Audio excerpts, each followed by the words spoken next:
mi nombre. Este mensaje fue para una iglesia que se llamaba Filadelfia. Es la iglesia del amor fraternal, así es conocida. Y Dios está hablando acerca de unas virtudes de esta iglesia.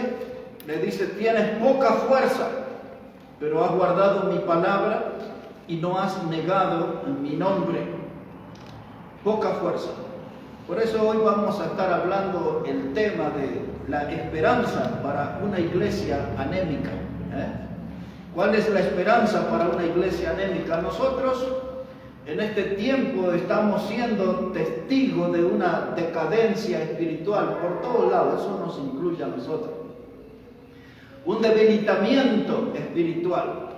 Cuando se habla de anemia, ya se anuncia allí una pérdida de energías. La gente no tiene ya fuerza, no tiene entusiasmo, y eso se ve en los bancos de todas las congregaciones, ¿no? Está invadiendo lo que se llama la apatía, el poco interés por las cosas de Dios. La gente no le llama la atención, no le mueven las cosas de Dios, no se conmueven ante la obra de Dios, y entonces esa apatía viene acompañado de la indiferencia. La gente dice: si hay iglesia o no hay iglesia, es igual, yo voy porque es parte de mi rutina o es parte de mi religiosidad, pero no están metidos en la obra de Dios, y por supuesto no están con el Dios de la obra. Y eso se ve por todos lados, y nosotros lo notamos aún aquí entre nosotros. Muchas de esas iglesias se las podría calificar como iglesias moribundas, iglesias que ya están cercanas a dar su último suspiro y terminar. Yo no tengo una estadística actualizada, pero cada tanto se puede ver la cantidad de iglesias locales que se cierran por todo el mundo. A veces no hay predicadores, o esas iglesias están infectadas de esto que estoy hablando, ¿no? Hay una palabra que es la palabra sopor. Ese término sopor habla de somnolencia, habla de adormecimiento. Ese no es un término moderno, es un término bien antiguo y que figura en algunos de los himnos históricos. Sopor, somnolencia, adormecimiento. Algunos le comparan cuando uno come mucho en exceso, ¿bien? Y le agarra ahí ese sueño, ¿no? Se quiere quedar dormido inmediatamente. El sopor también es un término que se aplica a personas que están desorientadas, personas que han perdido el rumbo. Y a veces hay gente que uno se pregunta: ¿para qué está en la iglesia? Si no hace nada para el Señor, no canta al Señor, no ofrenda, no testifica acerca del Señor, no trae otro para escuchar la palabra del Señor. Y a veces algunos se preguntan: ¿para qué están en la iglesia? ¿No? Así que la palabra sopor tiene que ver también con gente desorientada, gente que ha perdido el rumbo.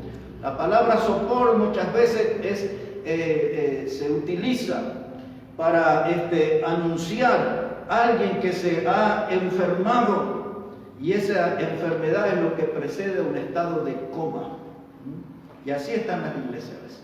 Algunas ya para entrar en coma, en un estado vegetativo, no producen nada, no hacen nada.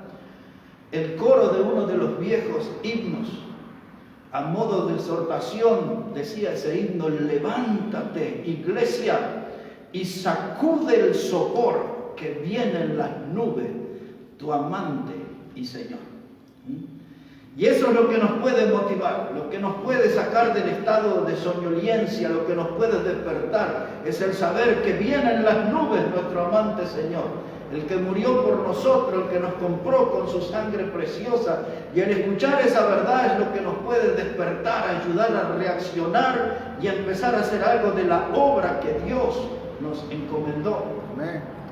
Dice la Biblia acerca de la iglesia de Filadelfia que tenían poca fuerza. O sea que toda la iglesia no estaba involucrada en la obra de Dios, eran algunitos nomás por allí. Dice: poca fuerza, pero no has negado, dice, mi palabra, y no has negado mi nombre. Por lo tanto, por esa cualidad que estaba en algunos que no negaron la palabra de Dios, no negaron el nombre de Dios, el Señor está diciendo: hay esperanza para esta iglesia anémica. Hay esperanza para que resurjan, hay esperanza para que recuperen el fuego espiritual, hay esperanza para que vuelvan a fructificar, hay esperanza para que vuelvan a vivir una vida cristiana intensa que le dé gloria al Señor. Por eso es nuestro tema, esperanza para una iglesia anémica. No es que ya está la sepultura ahí, tiremos la iglesia y tapémosla de tierra, no, hay esperanza. Todavía hay algunos que no negaron el nombre del Señor. Y todavía hay algunos que creen en su palabra y predican en su palabra. Entonces hay esperanza para esa iglesia. Pero hay que ir, hermanos, y meterse en el programa de Dios para que la iglesia tenga vida. Hay que ir y seguir el plan que Dios trazó para la iglesia.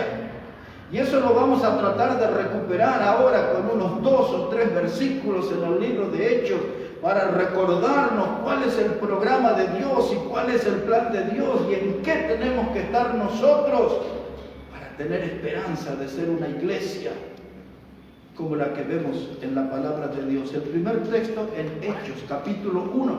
Si podemos ir hasta allí, por favor. Hechos de los Apóstoles, el capítulo 1, versículo 8. En este pasaje es donde vamos a estar viendo el plan de Dios, el programa de Dios, en lo que tenemos que andar involucrados ustedes y yo. Así dice la palabra, Hechos 1, verso 8, pero recibiréis poder cuando haya venido sobre vosotros el Espíritu Santo, y me seréis testigos en Jerusalén, en toda Judea, en Samaria y hasta lo último de la tierra. Aquí está el plan de Dios para los primeros discípulos, para los primeros apóstoles. Y en este plan estamos nosotros. El plan del Señor era que ellos iban a ser testigos en primer lugar en Jerusalén. En segundo lugar, luego que ese trabajo se hiciera en Jerusalén, en realidad antes que el trabajo terminara en Jerusalén, ellos ya se fueron llevando el mensaje de la palabra de Dios rumbo a Judea y luego a Samaria, y luego ese mensaje tenía que llegar hasta lo último de la tierra. Y cuando nosotros miramos en el mapa, en el mundo, estamos bastante lejos de donde todo empezó. Quiere decir que hubo gente que hizo bien el trabajo, hubo gente que llevó adelante el plan de Dios, el programa de Dios, hicieron el trabajo en Jerusalén, pasaron a Judea, luego otros fueron a Samaria, y así el Evangelio fue avanzando, avanzando, avanzando, y llegó a Bolivia, y llegó a la Argentina, y acá estamos nosotros, como parte de esa frase, hasta lo último de la tierra. Y bien que si miramos el mapa, como que en la Argentina nos estamos cayendo del mundo, estamos allá, en el extremo. La palabra llegó. En esa parte del plan de Dios estamos nosotros. Y si hoy estamos, es porque otros antes que nosotros hicieron bien el trabajo. Ahora nosotros tenemos que hacer bien el trabajo. Y para hacer eso, dice el Señor que ellos tenían que recibir poder de lo alto. Ese problema no lo tenemos nosotros. Ya tenemos ese poder porque el Espíritu Santo ya está en nosotros. Ya está. Está resuelto ese tema. Es el Espíritu Santo el que genera poder en nosotros. Es el Espíritu Santo el que produce la energía espiritual para hacer el ministerio a través de nosotros, hacer la obra de Dios a través de nosotros. Ese es un problema superado, no lo tenemos, ya tenemos el poder de Dios en nosotros. Tenemos que hacerlo funcionar. Amén. Tenemos que dejar que el Espíritu Santo de Dios actúe, obre a través de nosotros. No ponerle trabas, no ponerle impedimentos, no ponerle límites, dejar que el Espíritu Santo obre con su poder en libertad dentro de cada uno de nosotros. Y entonces dice que después que reciban ese poder de lo alto, dice Dios, me seréis testigos. Esa palabra testigo nosotros ya la hemos estudiado otras veces, es la palabra martirión en el idioma griego, donde tomamos la palabra para la lengua española mártir. Quiere decir que los que iban a recibir ese poder de lo alto tenían que ser personas que iban a estar dispuestas a vivir por Cristo y morir por Cristo. Las dos cosas. Vivir por Cristo y morir por Cristo. Eso hablaba de un compromiso con la causa del Evangelio. Gente que estaba dispuesta a dar todo para llevar adelante el nombre de Cristo y el mensaje del Evangelio, defender la causa del Evangelio. Y esta gente allí en Jerusalén, estos estaban en serio, porque fueron allí y recibieron el poder de lo alto y empezaron a predicar. Y tenemos memoria de aquel día en Pentecostés que relata Hechos en capítulo 2, donde 3.000 personas se convirtieron y fueron bautizados, y luego otros 4.000, y luego otros tanto por aquí. La iglesia crecía y la iglesia aumentaba y la iglesia se multiplicaba. Esos son términos que aparecen en el libro de Hechos. Crecían. Se multiplicaban, era una iglesia que estaba viva y era una iglesia que estaba activa, y esas son dos señales que nosotros necesitamos dar en la Iglesia Bautista Maranata. Necesitamos estar vivos y necesitamos estar activos, y si estamos activos, eso es evidencia de que estamos vivos para Cristo. Hay que sacarse la mortaja y empezar a vivir la vida cristiana. Y ahora esta gente predicó, se metió en el plan de Dios, en el programa de Dios. ¿Cuál era? Ser testigo, Jerusalén, Judea, Samaria y hasta lo último de la tierra. En Hechos, el capítulo 8, si podemos mirar ahí un poquito. En el capítulo 8 del libro de Hechos, ahí habían matado a Esteban. Así terminó el capítulo 7. Y dice la palabra, Hechos 8, verso 1, que Saulo consentía en su muerte, en la de Esteban, ¿verdad? Y en aquel día hubo una gran persecución contra la iglesia que estaba en Jerusalén. Todos fueron esparcidos por las tierras de Judea y de Samaria, salvo los apóstoles.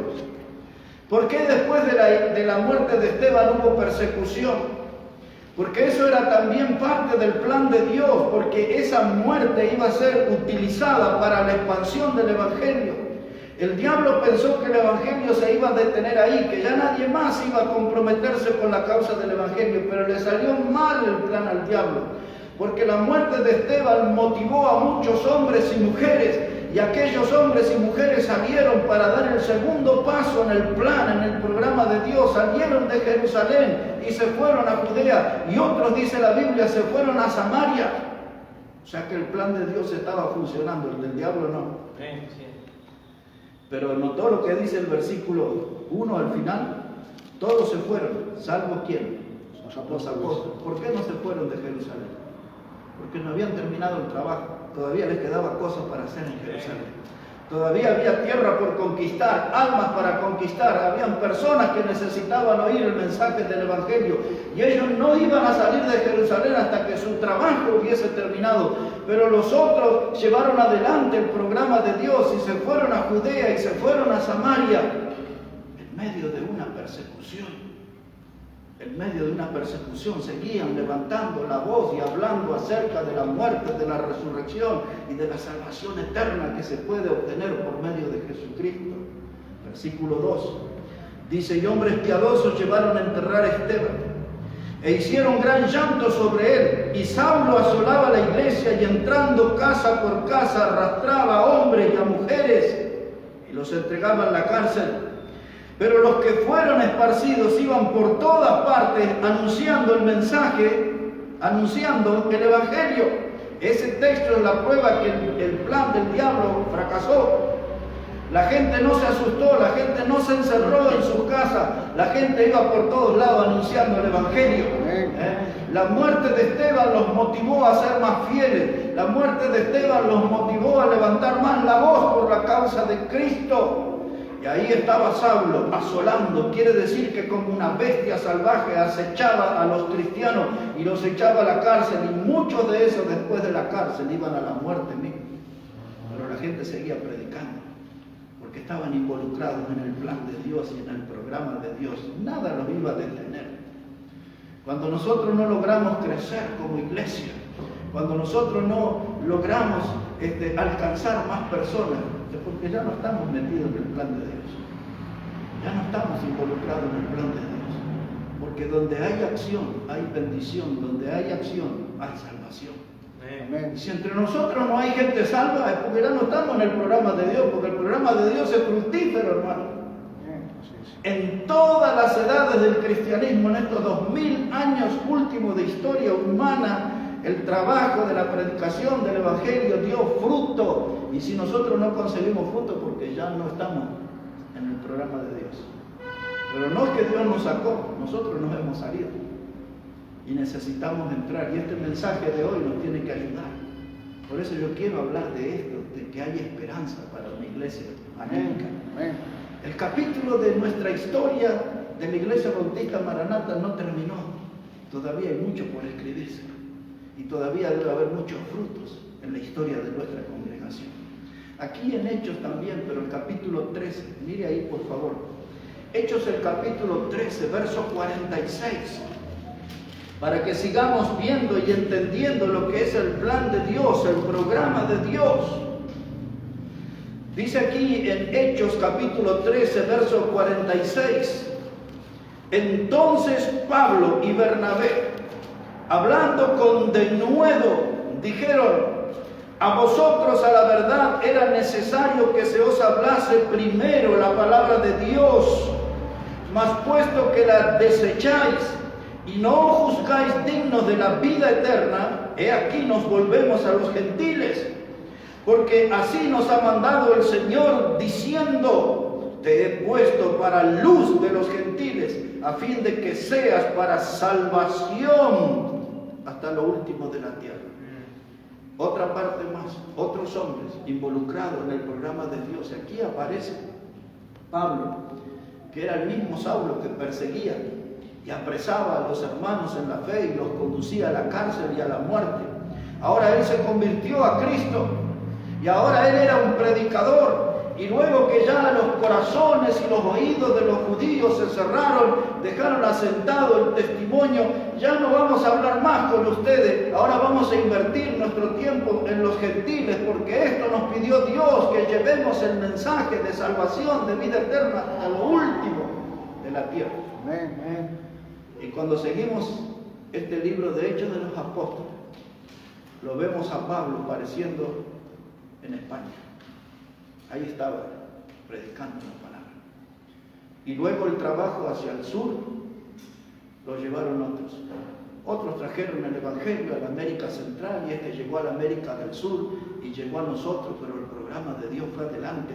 La predicación hasta lo último de la tierra. En el camino hubo gente que no se detuvo, hubo gente que no se enfrió, hubo gente que no se entretuvo, no se dejó seducir por las cosas del mundo, sino que estaban con fidelidad llevando la cruz de Cristo y el mensaje de Cristo. Hermanos, la Iglesia Bautista Maranata no puede ser la iglesia que corte esa cadena.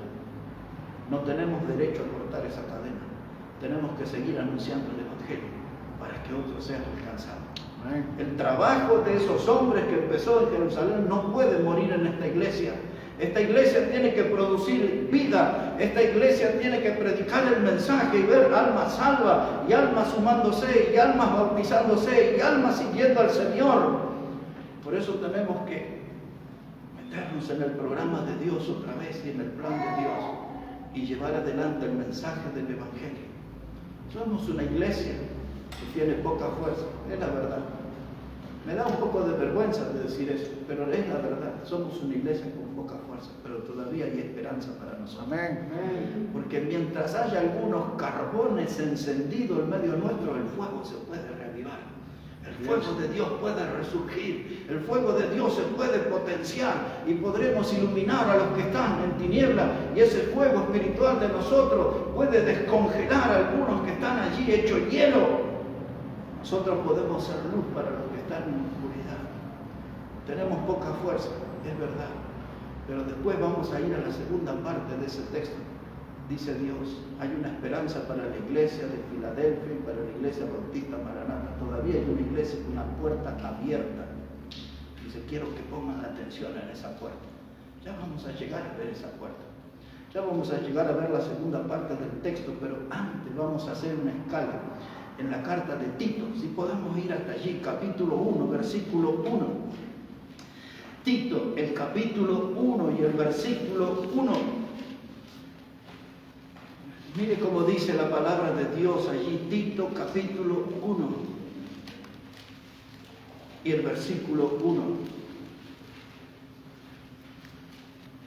Dice, Pablo, siervo de Dios y apóstol de Jesucristo, conforme a la fe de los escogidos de Dios y el conocimiento de la verdad, que es según la piedad, en la esperanza de ¿qué cosa?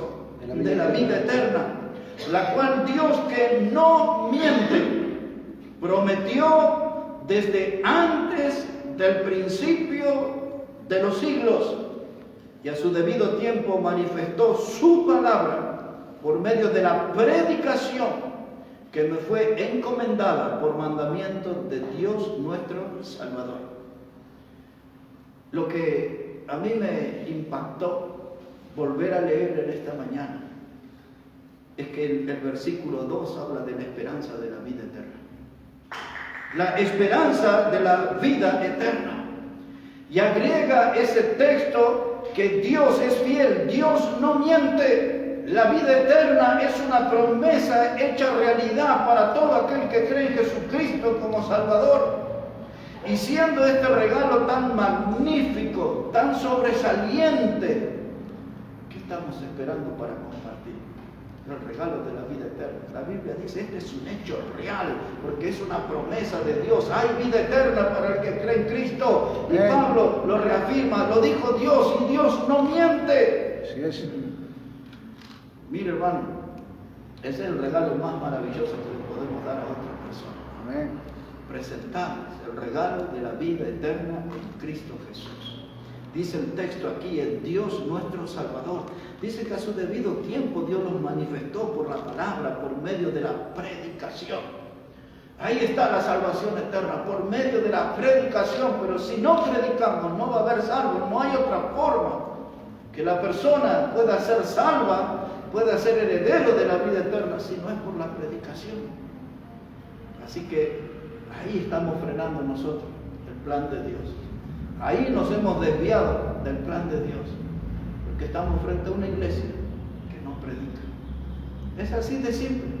Entonces lo que necesitamos a la luz de esta palabra es decir, Dios, yo quiero volver a ser parte del plan, yo quiero volver a ser parte del programa, yo quiero ser parte de la obra, yo quiero predicar, yo quiero que ese mensaje no muera en nuestra iglesia, sino que llegue a otras almas necesitadas y que otros puedan ser salvos. Y yo quiero ser ese instrumento. Ya tengo el poder de lo alto, ya tengo el Espíritu Santo, ya conozco el mensaje, ya estoy recorriendo el camino al cielo, quiero que otros vengan conmigo.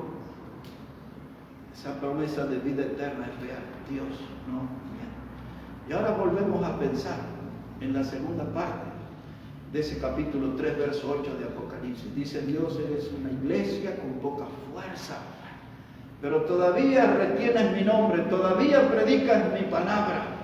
Y dice Dios, yo pongo delante de ti una puerta abierta. Pablo en diferentes cartas habló acerca de esa puerta. Por ejemplo, cuando le escribió a los Corintios en la primera carta, en el capítulo 16, verso 9, Pablo le dijo, se me ha abierto una puerta grande y eficaz y muchos son los adversarios. Pablo habló de esa puerta a los Corintios.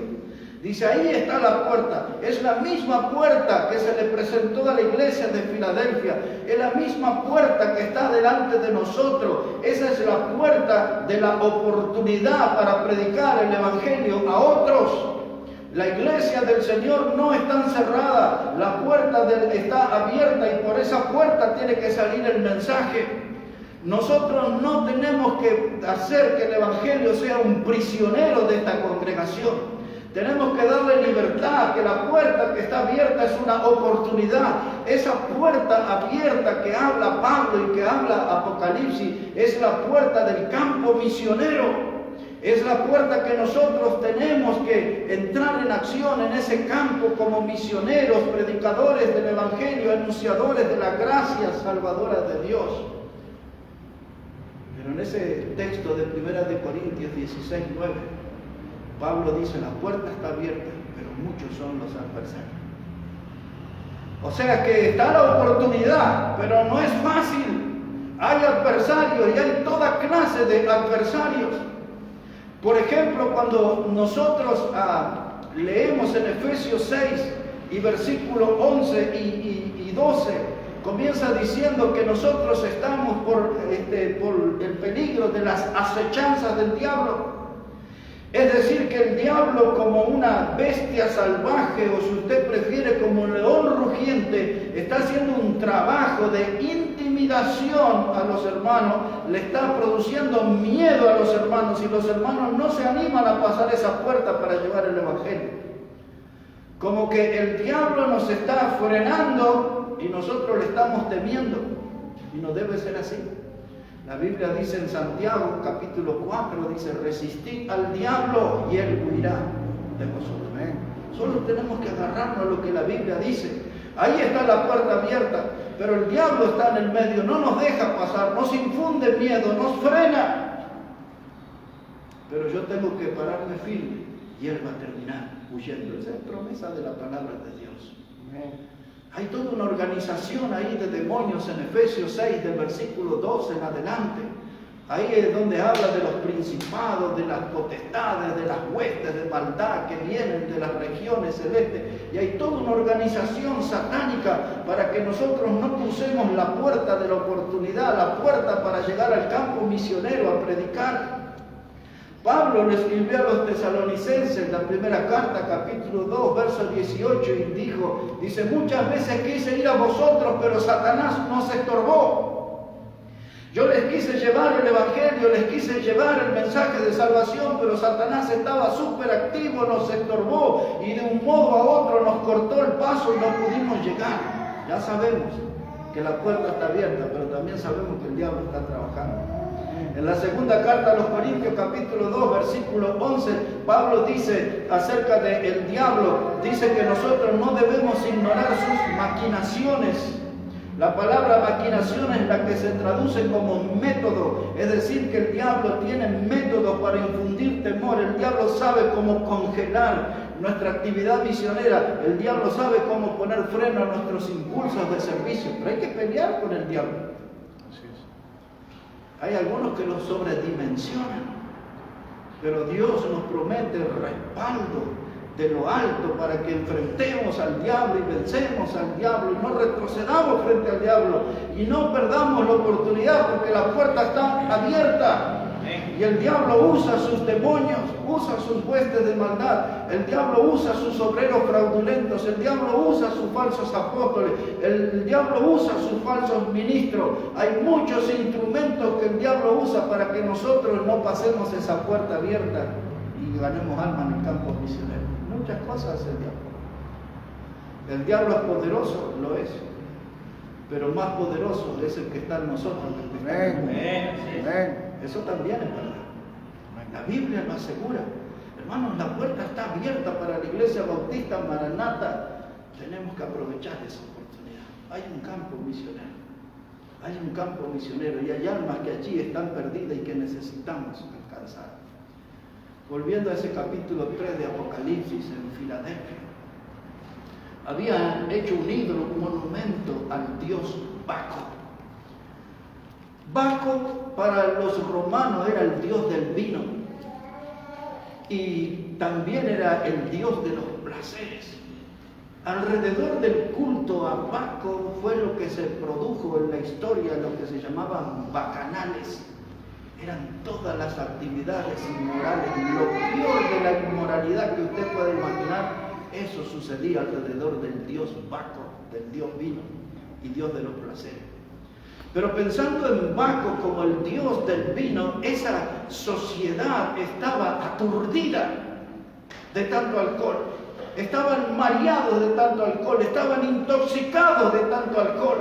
Y entonces Dios está animando a esos pocos fieles de la iglesia de Filadelfia. Dice: la puerta está abierta. Miren todos esos borrachos que están perdidos en el pecado. Crucen esa puerta y alcáncenlo con el mensaje del evangelio. Saquen el alcohol de sus cuerpos y que sean salvos por Cristo y sean llenos del Espíritu Santo de Dios.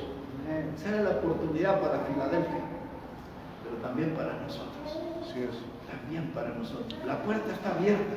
Todavía hay tiempo, pero un día esa puerta se cerrará como se cerró un día la puerta del arca de Noé y se terminaron todas las posibilidades de salvación para aquella generación. Y aquí va a suceder igual. Un día la puerta se va a cerrar, la puerta de la gracia de Dios se va a cerrar. Y ya nadie más podrá ser salvo. Pero mientras la puerta está abierta, es nuestra oportunidad de meternos en ese campo misionero y predicar la palabra de Dios y alcanzar a los perdidos. El diablo está pagando nuestra fe. El diablo está pagando nuestra pasión. Está enfriando nuestro deber de predicar la palabra de Dios, porque eso es nuestro deber, porque la orden no ha cambiado. La orden que dio nuestro Salvador es ir por todo el mundo y predicar el Evangelio a toda criatura. Y si nosotros, hermanos, no nos decidimos a levantarnos y predicar, nos vamos a autoengañar. Porque vamos a pensar que estamos en la obra de Dios y vamos a pensar que somos grandes creyentes por venir a las reuniones. El verdadero cristianismo se manifiesta a través de aquellos que hacen la obra de la predicación. Y por todo el mundo, predicar el Evangelio a toda criatura. El diablo nos ha congelado de un modo u otro y nos puso en una cárcel, nos puso en un freezer. Y hay que salir de allí. Y este mensaje nos puede ayudar a salir de allí. Y los que escuchen este mensaje pueden ser ayudados a salir del freezer y recuperar el fuego espiritual, la buena temperatura espiritual, y salir y predicar el mensaje de la palabra de Dios. Hay tres cosas que Dios espera como resultado de nuestra predicación. Si puede ir ahora a Lucas, el capítulo 14. El Evangelio de Lucas, el capítulo 14. Quiero señalarles tres cosas. En el pasado alguna vez mencioné esto, pero vamos a dar una nueva mirada a Lucas, el capítulo 14. Mire cómo dice allí la palabra de Dios, versículo 21. Lucas 14, verso 21. Dice la palabra de Dios: vuelto el siervo, hizo saber estas cosas a su señor. Y entonces, enojado, el padre de familia dijo a su siervo: ve pronto por las plazas y las calles de la ciudad y trae acá a los pobres, a los mancos, a los cojos y los ciegos. Y dijo el siervo: Señor, se ha hecho como mandaste y aún hay lugar. Y dijo el Señor al siervo: ve por los caminos y por los vallados y fuérzalos a entrar, para que se llene en mi casa. Hace como 2 años atrás yo prediqué aquí en esta iglesia un mensaje que se llamaba la fiesta del Evangelio. La fiesta del Evangelio es la fiesta de la salvación y Dios está convocando al mundo. Nosotros aceptamos la invitación, fuimos salvos por Cristo, el Evangelio nos alcanzó. Pero yo esa vez enseñé toda esta porción entera desde el verso 16 hasta el 24. Pero ahora tomé 3 versículos porque de cada uno quiero sacar una verdad que necesitamos nosotros aplicar acá en la Iglesia Bautista Maranatha. La primera verdad del verso 21, nótelo conmigo, dice allí el amo de la casa, ve ahí cuando dice: ve pronto a las plazas y las calles de la ciudad y trae acá. Y ahí hay 2 expresiones mezcladas, que es lo que nosotros tenemos que hacer. Dice: ve pronto y trae acá. Y después dice ahí que tenían que ir detrás de los ciegos y de los mancos y de los cojos y todos, y los pobres. Entonces el mensaje de Dios para nuestra iglesia es: ve pronto. La prédica de la palabra de Dios, la invitación a la gente a que venga a la fiesta del Evangelio, a la fiesta de la salvación, no es algo que se puede postergar en el tiempo. Dice Dios: ve pronto, eso está ahí, bien marcado, bien señalado, y trae acá.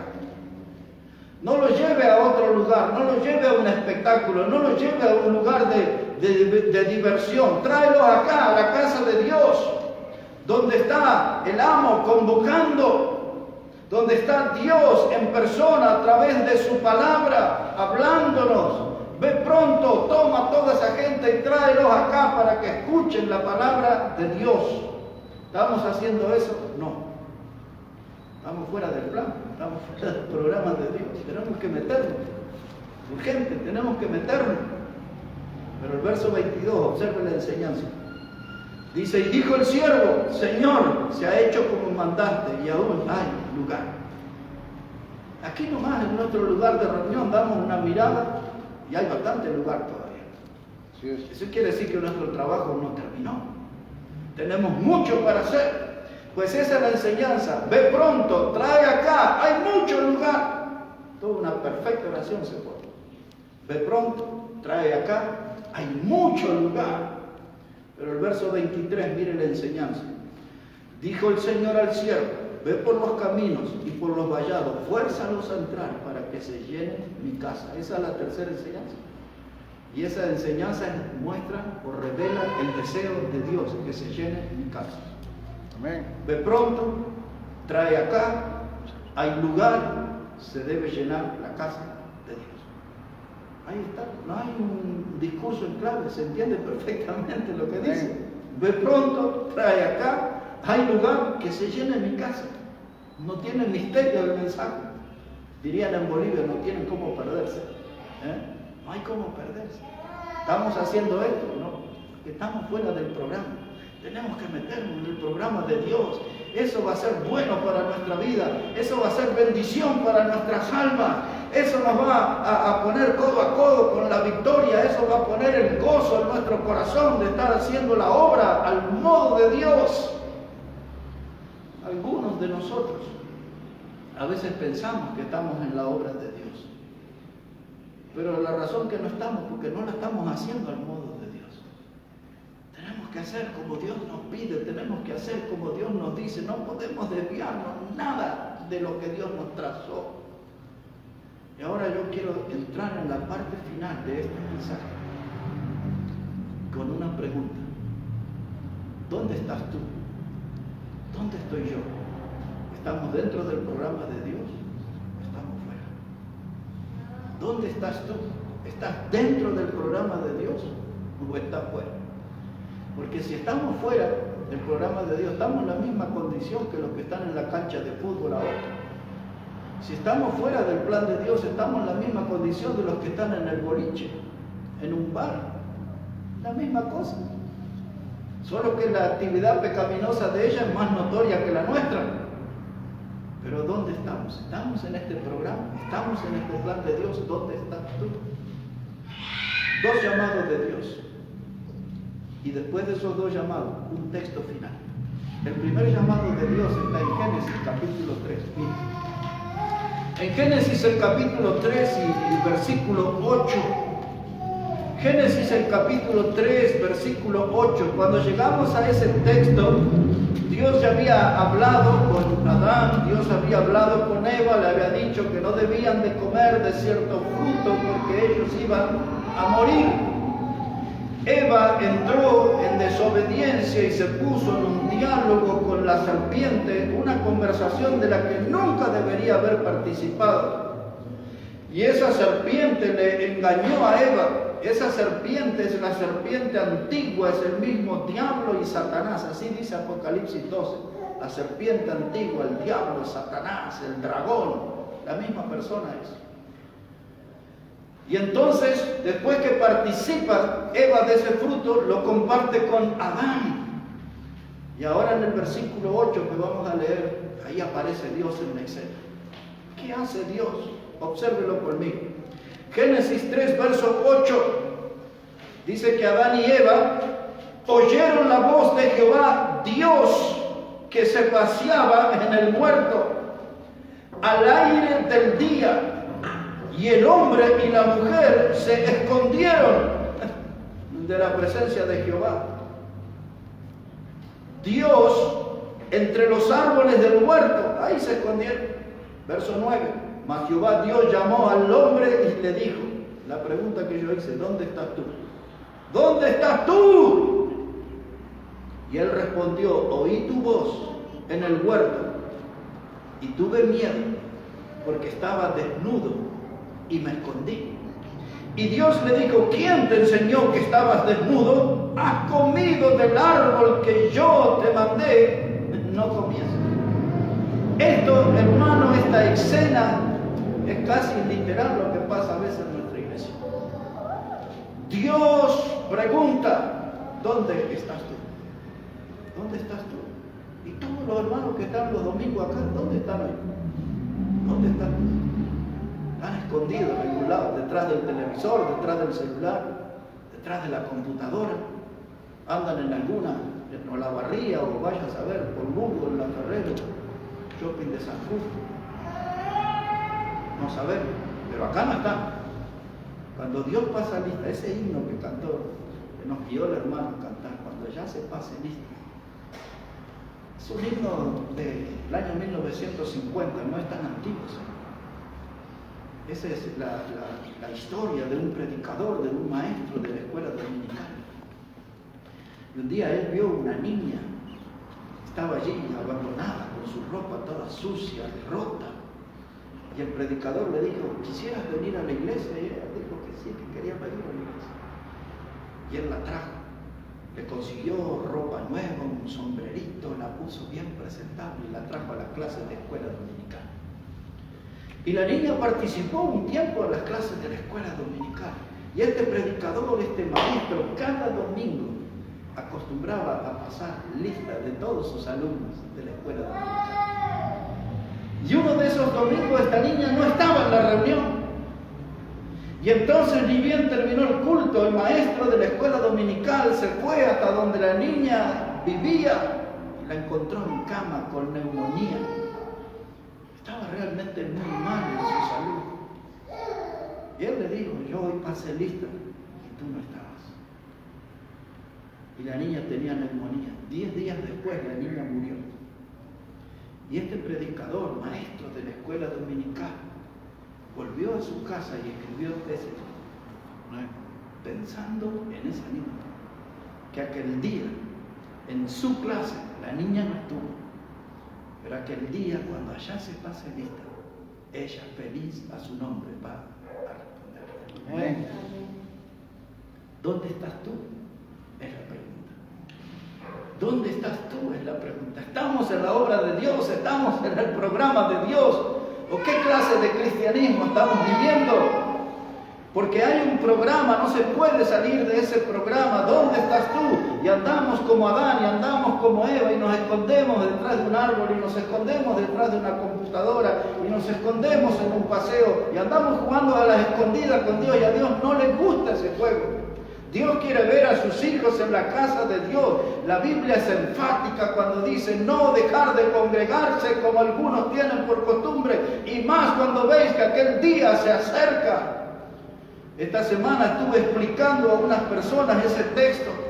¿A qué se refiere cuando dice, cuando veis que aquel día se acerca? Nosotros tenemos que estar motivados porque sabemos que Cristo viene y viene pronto, y tenemos que estar bien con el Señor, bien en comunión. Ese día se acerca.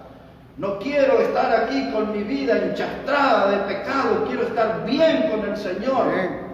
Por eso tengo que congregarme, porque ese día se acerca. Estaba hablando ese texto a unas personas rebeldes, no son de nuestra iglesia, pero los quiero traer acá, porque no se están congregando y el día se acerca. ¿Dónde estás tú? ¿Dónde estás tú? ¿Dónde andan los cristianos? Están como Adán y Eva jugando a las escondidas. ¿Pero por qué se esconden nuestros hermanos? Porque hay un pecado en su vida.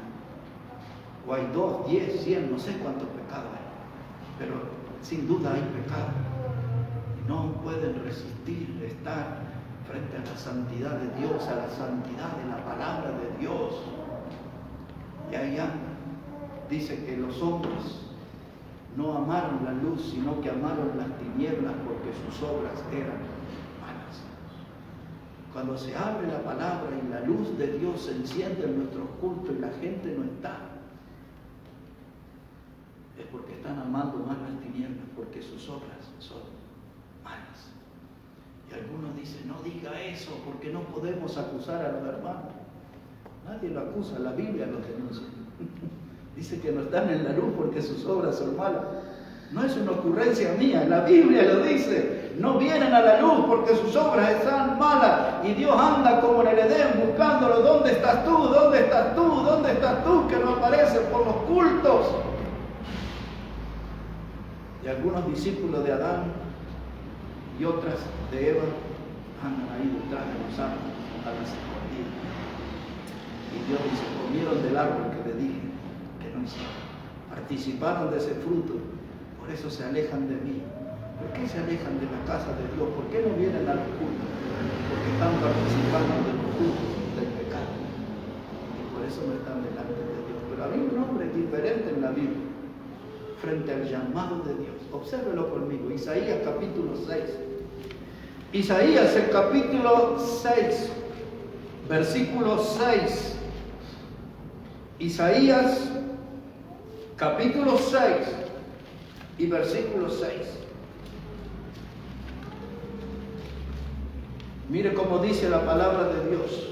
Isaías, el capítulo 6, versículo 6, dice, y voló hacia mí uno de los serafines, teniendo en su mano un carbón encendido, tomado del altar con unas tenazas, y tocando con él sobre mi boca, dijo, he aquí que esto tocó tus labios y es quitada tu culpa y limpio tu pecado.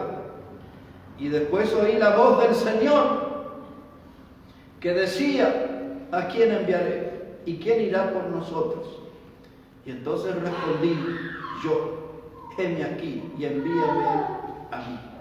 Todo lo opuesto a lo que hizo Adán y Eva, todo lo opuesto hizo Isaías. Dios andaba buscando aquí una persona. Dios plantea una pregunta, dice, ¿a quién enviaré?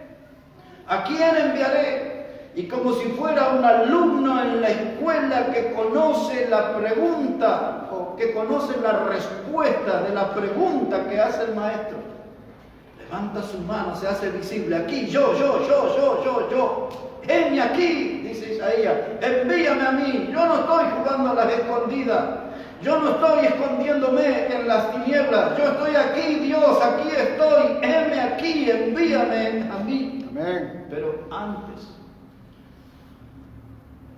que Isaías respondiera eso, tuvo que pasar por un proceso de purificación.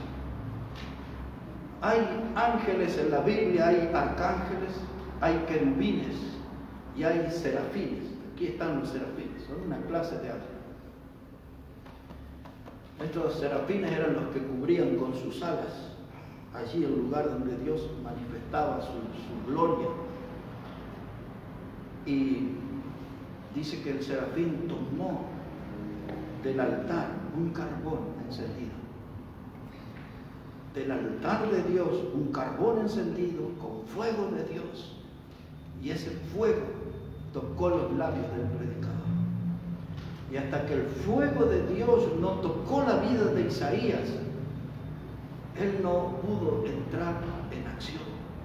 Dice, y de pronto ese carbón encendido, dice, tocó mis labios. Y dice, y fue quitada mi culpa, y fue limpio mi pecado. Y es eso lo que necesita cada uno de los hermanos que formamos parte de esta congregación, que el fuego de Dios toque nuestra vida, purifique nuestra vida, confesar nuestros pecados a Dios, estar limpios, llenos del Espíritu Santo. Y cuando el fuego de Dios, el fuego que sale del altar de Dios, no fuego de otro lugar, fuego del altar de Dios, que toque nuestras vidas, entonces todos juntos vamos a decir, Dios, aquí estoy, úsame, envíame aquí, envíame allí. Heme aquí, aquí estoy, Dios. Todo lo opuesto a esconderse. Este se quería hacer ver, aquí estoy, heme aquí, envíame a mí. La pregunta que todos necesitamos responder es, ¿dónde estás tú? ¿Estás en el plan de Dios? ¿Estás en el programa de Dios? ¿Estás jugando a la escondida con Dios? ¿O Dios nos tiene bien visto y sabe que puede contar con nosotros en su obra? Una iglesia anémica, una iglesia con poca fuerza, pero es una iglesia que tiene esperanza de que Dios venga y pueda usar esos pocos carbones encendidos y transformarlos en una llamarada santa, en un fuego espiritual que todo lo alcance con el mensaje del Evangelio. No es con hielo, es con fuego.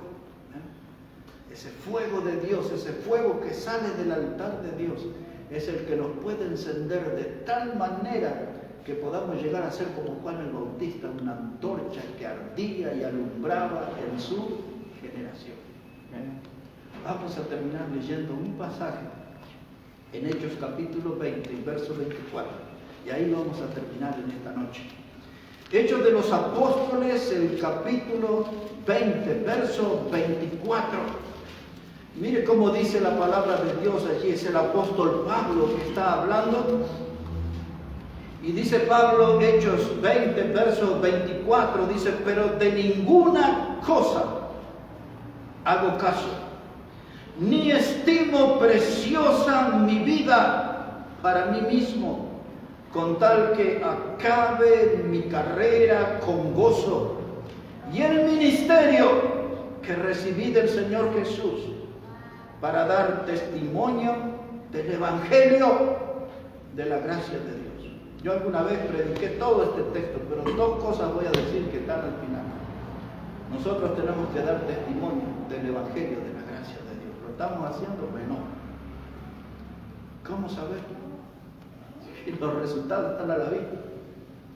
No estamos dando testimonio. ¿Por qué no estamos dando? Porque estamos fuera del plan de Dios, fuera del programa. Ya no somos salvos, sí somos salvos, pero no estamos siguiendo el programa de Dios, estamos andando por nuestros propios caminos.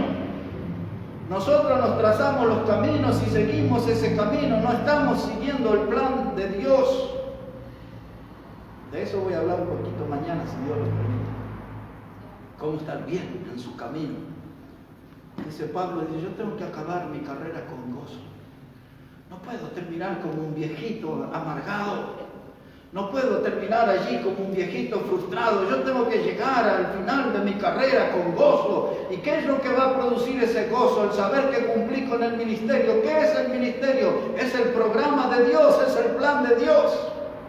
Por eso él llegó a decirle a Timoteo: he peleado la buena batalla, he acabado la carrera, he guardado la fe. En otras palabras, cuando entré en el plan de Dios, en el programa de Dios, me mantuve hasta el final. Peleó la buena carrera, peleó la buena batalla, acabó la carrera y guardó la fe. Ahí estaba su fe, reluciente al final de sus días. En otras palabras, como él dice aquí, acabó su ministerio con gozo. ¿Por qué nuestros hermanos a veces andan ahí abatidos, tristes, sin energía? ¿Por qué están aburridos, desmotivados? Porque no tienen gozo. ¿Por qué no lo tienen? Porque no están en el programa de Dios, no están en el plan de Dios. Porque cuando uno entra en el programa de Dios, uno está activo. Cuando uno entra en el programa de Dios, siempre hay algo para hacer. No hay lugar, no hay tiempo para el aburrimiento. Siempre hay cosas para hacer. Siempre hay cosas con las cuales podemos honrar y glorificar al Señor. Por eso, hermanos, somos una iglesia que tenemos aquí unos pocos buenos, pero hay esperanza para nuestra iglesia. Parece anémica, la mayoría están débiles, la mayoría están en decadencia espiritual, la mayoría se comportan con indiferencia, la mayoría son personas apáticas, no muestran interés por la obra de Dios ni por las cosas de Dios. Ya no se nota su fe, ya no tienen pasión por las almas, ya no tienen tiempo para leer su Biblia, ya no tienen tiempo para orar, ya han perdido de vista la meta de todo cristiano, que es hablar del Evangelio de Cristo con otros. Lo que necesitamos es una palabra como esta, para ver si Dios nos vuelve a meter en su programa y nos volvemos a sentir útiles y volvemos a mostrar nuestra gratitud, nuestro agradecimiento hacia aquel que nos salvó y nos salvó eternamente. Es una poca cosa. Por eso es que ante una salvación tan grande, yo no puedo dejarme sepultar por la pereza, por el aburrimiento. Ante una salvación tan grande y ante un Salvador tan importante y tan impactante como el Señor Jesucristo, yo tengo que responder con trabajo. La gente que provee trabajo para ustedes, para otros, talleres, se esfuerzan, sacan horas extra, sacan el cansancio, todavía se mantienen despiertos, quieren cumplir, quieren entregar el trabajo. Algo de esa pasión tenemos que tener, pero hacia Dios. Amén. Hacer un esfuerzo mayor, hacer un sacrificio mayor, mantenernos como sea, pero mantenernos firmes, porque la salvación que Cristo consiguió es grande, grande, grande, valiosa. tiene un valor eterno. Amén. Por eso yo hoy no me desanimo, porque son pocos los que están firmes, porque donde hay pocos todavía hay esperanza para esa iglesia. Que Dios nos vuelva a usar. Y todavía nosotros somos los que podemos ponernos de pie y decir como Isaías: Señor, heme aquí, envíame a mí. Cuando Dios nos pregunte: ¿dónde estás tú? Aquí, Señor. Amén. En tu casa, heme aquí, envíame a mí. Estoy listo para ser un obrero. Ayer fui un obrero, hoy también. Y si mañana no me llamas o no vienes a buscarme, también mañana seré tu obrero. Amén. Estoy en la obra de Dios, porque mi Salvador es grandioso. Y esa salvación es eterna. No hay nada que yo pueda hacer para pagarlo. Lo menos que puedo hacer es servirle, seguir en su camino, mantenerme fiel. Aunque estemos pocos, todavía hay esperanza para que Dios agite las aguas entre nosotros, que nos despertemos del sueño y podamos vivir un avivamiento espiritual antes que suene la noche. Amén. Bueno, que Dios bendiga su palabra en este día. Amén.